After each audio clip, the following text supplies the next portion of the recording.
Actually हम लोग अगर भारत में रहते हैं तो वंदे मातरम बोलने में शर्म किस बात की है? गुड, बहुत बढ़िया। अच्छा, पूरा वंदे मातरम गाने क्यों नहीं दे रहे हो? उसका काम क्यों कर रहे हो? इस प्रश्न का उत्तर आपको देना होगा। आप मोहब्बत से बात करो, घमंड से नहीं। पहली बात, एक मिनट सुनो, बैठो। अरे आराम। दोस्तों स्वागत है आपका रिपोर्ट पॉइंट के एक नए वीडियो में। आज के इस वीडियो में आप देखेंगे कि आज़ादी के समय गर्व और जोश के साथ गाया जाने वाला वंदे मातरम आज आज़ादी के इतने सालों बाद विवाद का कारण बन गया है। वंदे मातरम पर सियासी माहौल कितना गरमाया हुआ है ये आप इस डिबेट में देख सकते हैं, इसलिए वीडियो को एंड तक वॉच कीजिए। तो चलिए शुरू करते हैं। प्रवक्ता जी से सवाल है कि बीजेपी सरकार तो अभी है जो 150 वर्ष के रूप में उसको सेलिब्रेट कर रही है, लेकिन आपने जो 75 वर्ष के रूप में उसको सेलिब्रेट क्यों नहीं किया? क्योंकि आप तो है जो उस समय कानून का गला घोटने में लगे थे, और आज है जो किसी ने एक सही कहा है कि देर आए दुरुस्त आए, लेकिन आए तो सही है, आपने तो याद ही नहीं। ठीक है, जल्दी से अरे राज्यसभा का पूछो जो जवाब मेरा देंगे। सर से सवाल है। सर ने कहा था कि जो है वंदे मातरम बोला जा सकता है नारे के तौर पे। आपको शायद पता होगा पुराने समय में भी जब राजा महाराजा युद्ध पे जाते थे तो नारे से पहले उनके अंदर जोश भरने के लिए गीत दिया जाता था। तो वंदे मातरम का गीत जोश भरने के लिए था, तो उसमें क्यों कटनी छटनी की गई? वो पूरा 6 स्टैंजा का गीत क्या जोश नहीं भर सकता था? अच्छा सवाल। हो गया, यही सवाल था। और जवाब कोई इधर दे दें से? अंजना जी। अब इस हिस्से से आप आइए। जय भवानी। आज जब यूनिटी की बात होती है, माइक मैंने पकड़ा। ओके सॉरी, आज जब यूनिटी की बात होती है तो वंदे मातरम जैसे नेशनल सॉन्ग, नेशनल एंथम को रिस्ट्रिक्शन क्यों लगाए गए हैं? ठीक। और इधर से आप आइए, आगे आइए मैम, आइए। भाई उधर से लड़के बच्चे भी नारेबाजी करने लगे, मान नहीं रहा अंदर का। आ रही बोलो हूँ। पार्लियामेंट में भी एक बार हमारा इनको सुन सवाल के दोनों भेजेंगे। पार्टियों बोलो से है राज्यसभा में भी कि बंदे सवाल सुनिए। अरे भदौरिया जी, दोनों पार्टियों से है कि वंदे मातरम बोलने में और ना बोलने में क्या दिक्कत है, और वंदे मातरम में जो काटा गया है, जो शब्द या जो भी लाइनें हैं, वो क्यों काटा गया है? अब बोलिए, बहुत बढ़िया। बोल रहा हूँ, आप बोलिए। बोल रहा हूँ। देखिए मैंने इनसे बोला साफ साफ। अच्छा, एक आखिरी सवाल उधर अंजना से, जी। एक आखिरी सवाल उस बच्ची से। क्या हाँ। क्या ये वंदे मातरम बोलने से जो हमारे देश के प्रति प्रेम है वो कम हो जाएगा? बिल्कुल सही। ये किससे पूछ रहे हैं ये तो बताइए आप लोग। आइए जल्दी से। कौन कौन यहाँ नारा लगा रहा था? मेरा कांग्रेस के स्पोक पर्सन से क्वेश्चन है, नेहरू जी की क्या मजबूरी रही होगी या किसको खुश करना था कि उन्होंने 1937 में वंदे मातरम के 5 स्टैंजास को काटा था? बहुत बढ़िया। लिख के लाए हो? सवाल अच्छे हैं। गूगल किए हो? क्या किए हो? मैम एक्चुअली हम लोग अगर भारत में रहते हैं तो वंदे मातरम बोलने में शर्म किस बात की है? गुड, बहुत बढ़िया। बहुत बढ़िया। और मेरी क्वेश्चन है बहुत कि बढ़िया। वंदे मातरम बोलने में क्या कोई धर्म विशेष को समस्या है? किसी को जवाब दे विभाजन दो। करवा दिए यार देश का, और क्या। मैम वंदे मातरम हमारे देश की आजादी की लड़ाई की रगों में दौड़ता था, फिर आज इससे किसे एलर्जी हो रही है? बस क्या बात है, क्या बात है। बहुत- खड़े हैं एलर्जी वाले, कितने लोग? खड़े मैं आ हैं। रही हूँ, 2 सवाल उधर से भी लेने दीजिए। अंजना जी, कितने लोग हैं जो ये मानते हैं कि वंदे मातरम को लेकर अगर ये मनाया जा रहा है जश्न तो ये अच्छा है और इस पर चर्चा होनी चाहिए? कितने लोग ये मानते हैं? हाथ उठाइए। चर्चा का विषय? यस मैम, इस पे चर्चा ही नहीं होनी चाहिए। ये हमारे देश का गीत है, इसे सबको बोलना चाहिए। एडवाइजरी है आपको, आपके ऊपर है बोलना नहीं बोलना। मैं तो बोलूंगा, मैं भारत का नागरिक हूँ। जय हिंद, जय भारत। बिल्कुल एक्चुअली बिल्कुल। मैम हर कोई धर्म बोल सकता है, लेकिन बीजेपी ने ये ठेका नहीं ले लिया है कि वो हर किसी क्या की बात है? नागरिकता का बहुत प्रूफ बढ़िया, मांगे बहुत कि बढ़िया। वो चलो। हिंदुस्तानी है या नहीं है। वहीं से ये सवाल आता है जो मैंने आपसे पूछा था कि संविधान उनको आजादी, नेक्स्ट राउंड में आ रही हूँ, संविधान उनको आजादी तो देता है मौलाना जी को कि बोले ना बोले। फिर एक बार शुरू इनसे करते हैं क्योंकि ज्यादा सवाल इनके लिए हैं, फिर इन दोनों। सवाल कांग्रेस से। देखिए अंजना जी, सवाल मैं नहीं। फिर दोहराता हूँ। छोटा छोटा जवाब मैं जल्दी से। बिल्कुल छोटा जवाब दे रहा हूँ और मैं फिर दोहराता हूँ, और मैं देश के नागरिक के नाते कह रहा हूँ। आपको मेरे को गलत कहना है, मुझे गलत कहिए। आपको मेरे को सजा देनी है, मुझे सजा दीजिए। आपको मुझे जेल में डालना है, मुझे जेल में डालिए। पर इस देश के जिस नारे की गूंज के लेकर के देश के स्वतंत्रता संग्राम में शहीद होने वाले हमारे सेनानियों ने अपनी जान दी है, अगर उसको कोई आज के समय में नहीं गाएगा, मेरे लिए वो इस देश में रहने के लायक नहीं है। इसमें कोई दो राय नहीं है। ये हमारा, ये भाजपा कांग्रेस का विषय नहीं है, ये हिंदू मुसलमान का विषय नहीं है, ठीक है, हो ये गया। बीजेपी और मोदी का विषय हो नहीं गया। है, ये देश का विषय है। 5वीं बार वो बच्चा भी मेरे अब आप लोगों को वो बच्चा भाज- भी सुनिए ना, वो 5वीं बार टेक 5 था उस लड़के का। का? मैं सबको Stanza क्यों बताऊंगा काटा? कि यहाँ पे ये जितने बच्ची भी लोग पूछ रही है हैं, क्यों बिल्कुल काटा? अंजना, जितने लोग बैठे हैं, किसी को ना पार्टी कोई भाजपा या कांग्रेस राष्ट्रभक्ति नहीं सिखाएगी। आप लोग इस देश में जब पैदा होते हैं ना, राष्ट्रभक्त पैदा होते हैं। अब स्वर्णमयी लंका नमे लक्ष्मण रोचते जननी जन्मभूमिश्च स्वर्गादपि गरीयसी। तो जन्मभूमि और जन्म देने वाली दोनों स्वर्ग से महान है। और नेहरू जी की बात जब आप करते तो शुक्र मनाइए कि नेहरू जी ने इस वंदे मातरम को इस राष्ट्र गीत के लिए प्रायोजित किया, उसको लाया। 1986 में रहमतुल्लाह सयानी और गुरु रविंद्रनाथ टैगोर ने 1986 में कलकत्ता के पहले अधिवेशन में गाया था और एक्सेप्ट किया था इसको। और आप लोग कहते हैं कि काट छाट क्यों किया था? आप लोग यहाँ पे बैठे कितने लोगों ने वंदे मातरम गीत पूरा गाया है? बताइए कितने लोगों ने गाया है? हमने। बहुत बढ़िया। ये देखिए, दिखाइए भाई, हाथ दिखाइए इधर कितने का। लोगों ने गाया? सारे बच्चे हाथ उठा रहे हैं। कितने लोगों ने गाया? सबने गाया है ना?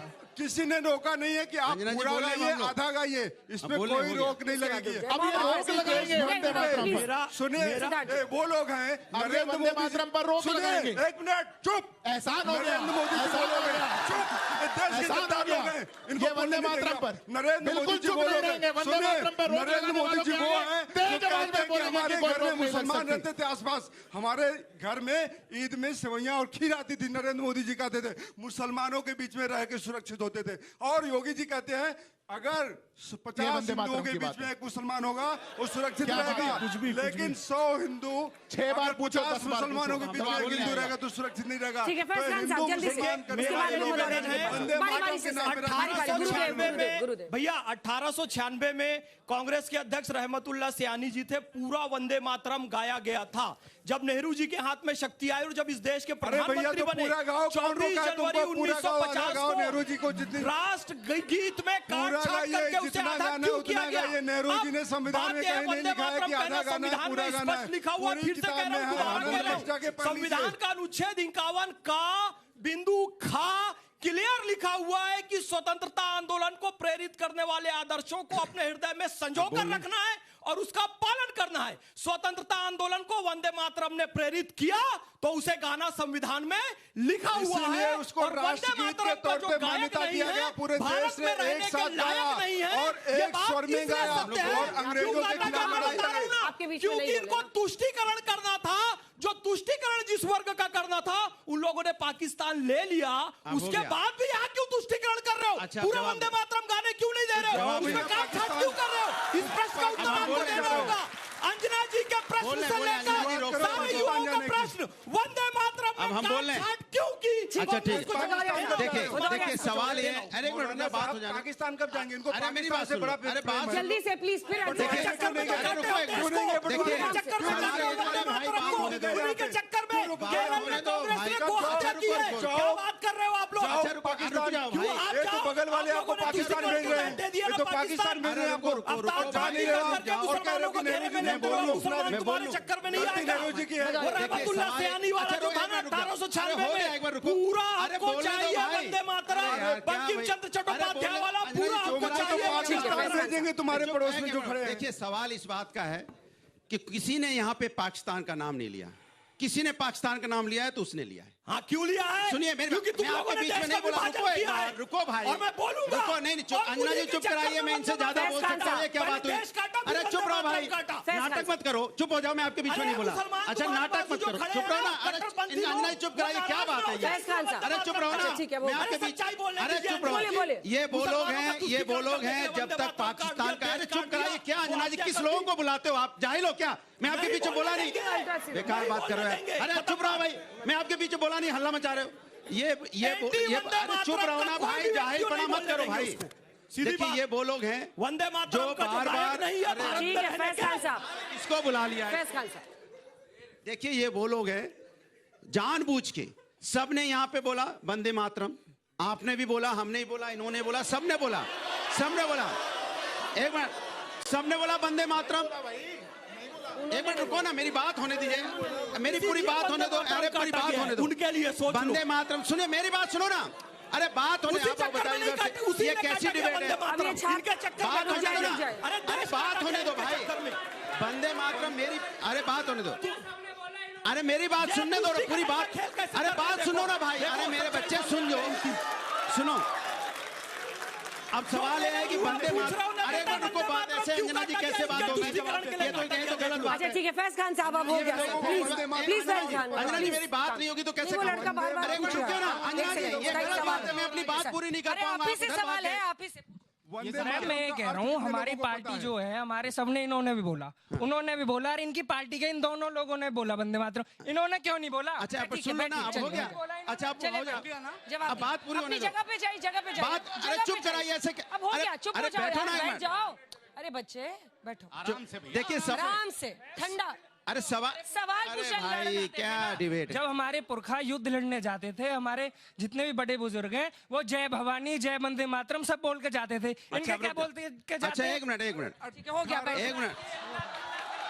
अंजना जी, अंजना जी ये तो अन्याय है ना, अगर हम लोग बोलने को खड़े हुए हैं, बोलने नहीं देंगे, उनको बुला लिया बोलेंगे। अंजना जी ये तो गलत बात है, हम लोग, अंजना जी देखिए गलत बात है, ये गलत बात, अन्याय है। वो पूरा बोलेंगे, हम लोग बोलने जाते हैं, आप उधर चले गए, इधर चले गए। जवाब देना है, नहीं देना है? हम लोग अपनी बात कहना, नहीं हम लोग अपनी बात कहना चाहते हैं। नहीं सवाल ये है, हमने एक मिनट में बात पूरी हो जाए। अब उनको भदौरिया जी को बोलिए। एक बात, अरे भदौरिया जी को बोलिए, एक बात आपको बता दूं, आराम से, आराम से। मैं घमंड से बात नहीं कर रहा, सुनो। अगर आप बंदे, तुमने कैसे कह दी? मैं भी इन्होंने बोला, सुनो, मैं जवाब देता हूं तुमको। इन्होंने बर्दाश्त नहीं करता किसी का, बैठ जाओ। ये ऐसे खड़े हुए, इन्होंने बोला, नहीं बोलूंगा। जिसमें दम है मुझे निकाल के दिखाओ देश से बाहर। अगर ये वंदे मातरम ना बोलेंगे तो हमारा अधिकार है इन्हें देश से बाहर निकालने का। हाँ चलो ठीक है, निकाल देना। अब सुनो, नहीं, अब I will not allow this. Please wait, I will stop clapping. I will not allow this. Please sit down. Please sit down. मैं सीरियस नोट पे आप लोगों को बोल रही हूँ, just calm down. मेरे ख्याल से इस तरह की डिबेट ना मैंने 14 साल में की है और ना कभी करूंगा। सुनिए, जहां तक वंदे मातरम का सवाल है, जहां तक वंदे मातरम का सवाल है, वंदे मातरम का होता है जमीन को पूजा करना। हम अपने रब को पूजते हैं और हिंदुस्तान की जमीन पर सजदा करते हैं।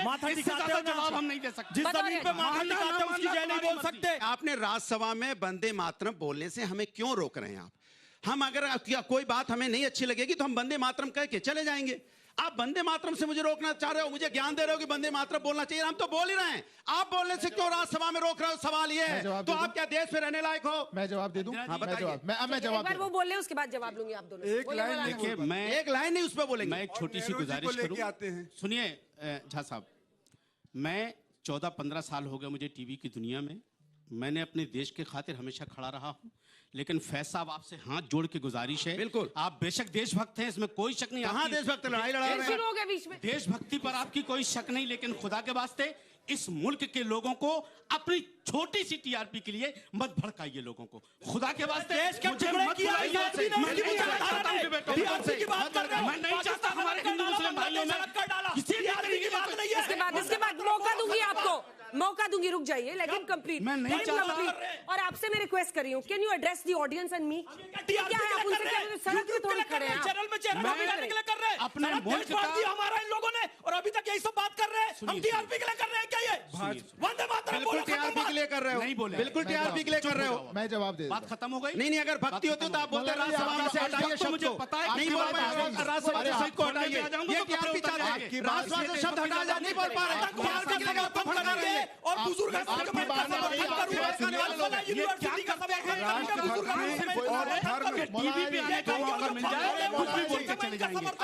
जो लोग इस मुल्क में पैदा हुए हैं वो अपने मुल्क के लिए पाकिस्तान बना दिया, बांग्लादेश बना दिया, मरने के लिए तैयार है अपने मुल्क के लोग आज भी। आपकी बात आ गई, अब बोल देते हैं। बार-बार 10 सेकंड बोल, 10 सेकंड। बार-बार एक बात कही जा रही है, एडवाइजरी एडवाइजरी एडवाइजरी। यहां तो कोई एडवाइजरी नहीं है, यहां क्यों नहीं बोल रहे? यहां क्यों नहीं बोल रहे? अरे आपके मैं देखिए, मैं किसी बात की बहुत गंभीरता में आपको लेकर के जा रहा हूं। 1875 में लिखा गया, पूरा गीत था। 96 में गाया गया, पूरा गीत था। 1907 में प्रतिबंध लगा, पूरा गीत था। अंग्रेजों ने 5-5 रुपए के जुर्माने लगाए उन बच्चों पे जो वंदे मातरम गाते थे, पूरा गीत था। 37 में ऐसा क्या हुआ कि नेहरू ने कटनी चटनी कर दी? उस पर जवाब क्यों नहीं आ रहा? पूरी डिबेट निकल करके चली जाएगी, पर आज 150वां वर्ष हम वंदे मातरम का मना रहे हैं। कोई इस बात को कहने को तैयार नहीं है। राज्यसभा में तो ऐसे नारे के साथ, अरे राज्यसभा में तो हटवा दो। मेरे ये गुजारिश है, बोलने दीजिए बीच में, मैं आपको अपने देश के हक में बोलना, आतंकवाद के खिलाफ में बोलना, वंदे मातरम के पक्ष में बोलना, क्या ये केवल टीआरपी है कि मेरे दिल की आवाज है? और सुनो, अगर ये दिल की आवाज है और दिल की आवाज कहने से मोहम्मद फैज खान को टीआरपी मिलती है, वंदे मातरम कहने से टीआरपी मिलती है, तो फिर तो मैं और वंदे मातरम बोलूंगा। मिलनी भी चाहिए। अच्छा ये बताओ टीआरपी किसको मिलनी चाहिए? जो वंदे मातरम बोले उसको टीआरपी मिलनी चाहिए, या जो भारत माता को अपशब्द कहे उसको टीआरपी मिलनी चाहिए? जो वंदे मातरम बोले उसको टीआरपी मिलनी चाहिए। तो हमारे देश का युवा टीआरपी देगा। और एक बात कह रहा हूं, जब मैं टीवी चैनल पे नहीं आता था ना, 2.5 साल की उम्र का था, सरस्वती शिशु मंदिर में गया था। कहानी मत सुनाओ यार, डिबेट वाली बात करो। तुम क्या करते थे बचपन में? बीजेपी की सरकार नहीं थी, जब बीजेपी की स्थापना नहीं हुई थी, इनकी कथा सुनाने के लिए डिबेट करवाइए क्या मातरम बोल रहा है। और मरते दम तक, चाहे जिंदा रहे चाहे मर जाए, हम गाएंगे हम वंदे मातरम। हम बोलते रहेंगे। टीआरपी का चक्कर तुम्हारा अभी का है। किसी टीआरपी के सिवा कुछ सूझता नहीं है। मौलाना साहब इजाजत है? पूरा गाय बोलो, अलग से दूसरा लिख के बोलिए ना। अरे वो पहले माइक्रोफोन तो बंद हो। सुनिए, मैं अपने मुल्क का, अपने हिंदुस्तान का एक मजबूत जिम्मेदार सिपाही हूं, और ये बार बार जो आतंकवाद और पाकिस्तान कर रहे हैं, पाकिस्तान और आतंकियों को जूते की नोक पे रखता हूं। जिसको हमारा बायोडाटा उठाना है, उठा करके देख ले कि इस मुल्क के लिए हमने क्या किया और क्या नहीं किया। दूसरी चीज, एक मिनट सुनिए, अब मैं रोको भाई, सुन तो, अब सुनो यार मेरे भाई, सुन लो, अच्छा नहीं लगता ऐसे बीच में टोका टाकी। सुनिए, दूसरी चीज, हम इन लोगों के ना तो बहकावे में आते हैं और ना हम किसी के भड़कावे में आते हैं। हमने बचपन में क्या किया ना ये देखने गए, इन्होंने क्या किया ना हम देखने गए। टीवी पे हमारे लिए डिबेट नहीं हो रही है, डिबेट हो रही मुल्क के लिए। हमारा एक सवाल है कि भाजपा ने अगर वंदे मातरम इतना आप कह रहे 65 में 75 में ये हुआ, तो फिर सिर्फ लफ्ज़े वंदे मातरम जो 65 लफ्ज हैं उसमें वंदे मातरम को क्यों बैन किया गया? अच्छा, बस इतना बता। अच्छा मेरा सीधा सा सवाल है, अभी वो कह रहे थे मैं बड़ा राष्ट्रभक्त हूँ, हमने सब वंदे मातरम कह रहे हैं और डंकी की चोट पे वंदे मातरम बोलते हैं। दोस्तों वीडियो को एंड तक देखने के लिए बहुत बहुत धन्यवाद। अगर वीडियो अच्छा लगा हो तो लाइक कीजिए और चैनल पर नए हो तो सब्सक्राइब कर दीजिए। तो चलिए मिलते हैं अगली वीडियो में।